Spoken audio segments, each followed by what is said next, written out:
Shalom, selamat pagi Bapak Ibu Saudara yang dikasihi Tuhan. Saya senang kembali bisa menyapa Bapak Ibu Saudara di pagi ini. Dan pada kesempatan pagi hari ini, sebelum kita memulai aktivitas, kita akan kembali merenungkan firman Tuhan.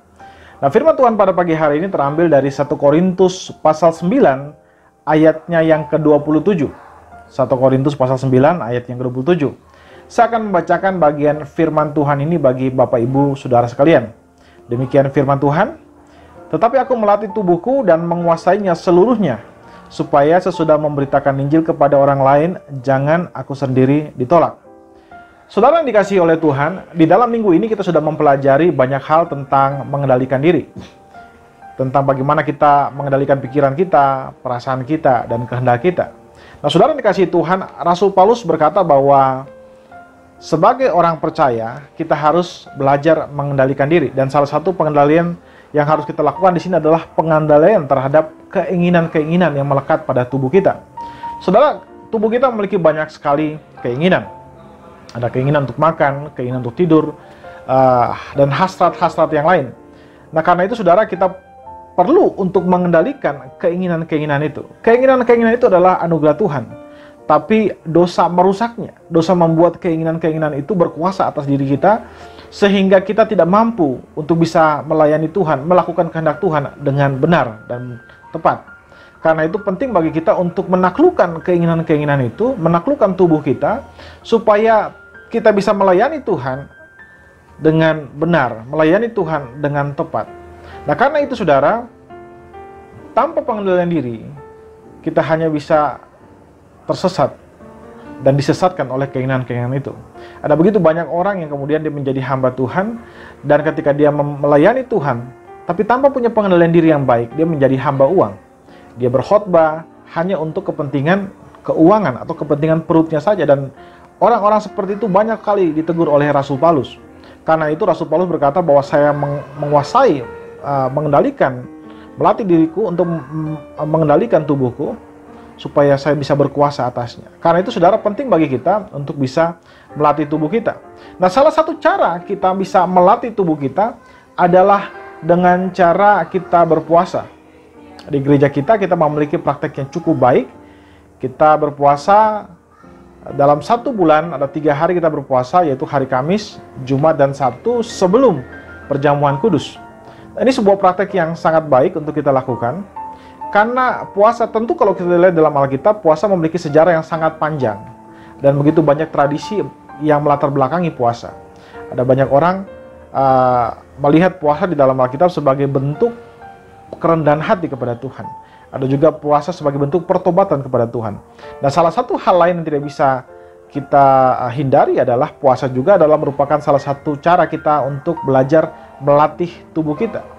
Ketika saudara berpuasa, saudara mengumumkan kepada keinginan-keinginan saudara bahwa saudara adalah tuan atas keinginan-keinginan itu. Saudara memutuskan untuk tidak makan dari jam berapa sampai jam berapa.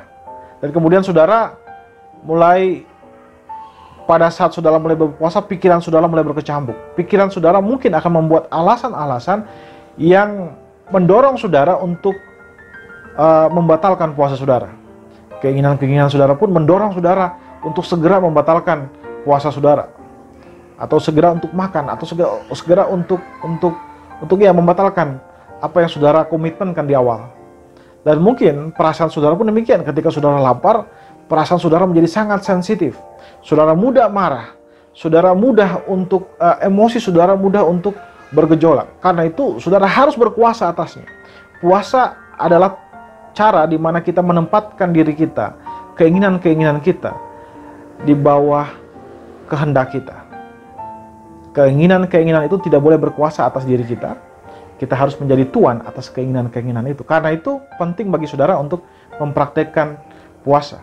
Saudara juga bisa mempraktekkan, misalnya kalau mungkin tidak puasa full, saudara bisa mempraktekkan pantangan. Orang-orang Kristen selama berabad-abad mempraktekkan pantangan. Apa itu pantangan? Misalnya saudara, setiap hari saudara harus minum kopi. Dan ketika saudara tidak bisa minum kopi, saudara merasa gelisah, saudara merasa tidak nyaman, mood saudara berubah. Itu tandanya bahwa saudara sudah dikuasai oleh kopi itu. Minuman yang seharusnya menjadi kenikmatan bagi saudara, justru sudah memperbudak saudara, dan saudara harus berpantang. Orang-orang Kristen selama berabad-abad berusaha mempraktekkan berpantang ini dengan biasanya momennya itu sebelum Paskah ya. 40 hari sebelum Paskah biasanya mereka berpantang. Hal-hal yang biasanya mengikat mereka mulai melepaskan itu. Mungkin berpuasa, mungkin ada juga saudara yang suka drama Korea. Saudara tidak satu hari kalau saudara tidak nonton drama Korea, kayaknya ada yang kurang. Nah, saudara bisa melakukan hal yang sama, saudara berpantang drama Korea. Nah, saudara, intinya bahwa semua keinginan kita harus ditaklukkan supaya kita bisa mengabdi kepada satu Tuhan, yaitu Allah Tritunggal yang kita kenal di dalam nama Yesus Kristus Tuhan kita. Demikian firman Tuhan pada pagi hari ini. Biarlah firman ini menjadi kekuatan bagi saudara, menjadi penghiburan bagi saudara, menjadi berkat bagi saudara sekalian. Sebelum kita memulai aktivitas, mari kita tundukkan kepala, kita berdoa. Bapa Surgawi, kami bersyukur buat semua firman yang sudah Engkau berikan pada kami pada pagi hari ini melalui perenungan singkat kami. Kami berdoa supaya Engkau mampukan kami, Allah Roh Kudus, untuk kami mampu mengendalikan diri kami mempraktikkan latihan-latihan rohani yang membuat kami menjadi berkuasa atas keinginan-keinginan kami bisa menaklukkan semua keinginan-keinginan kami, supaya kami bisa mengabdi hanya kepada Engkau saja Tuhan. Terima kasih Bapa.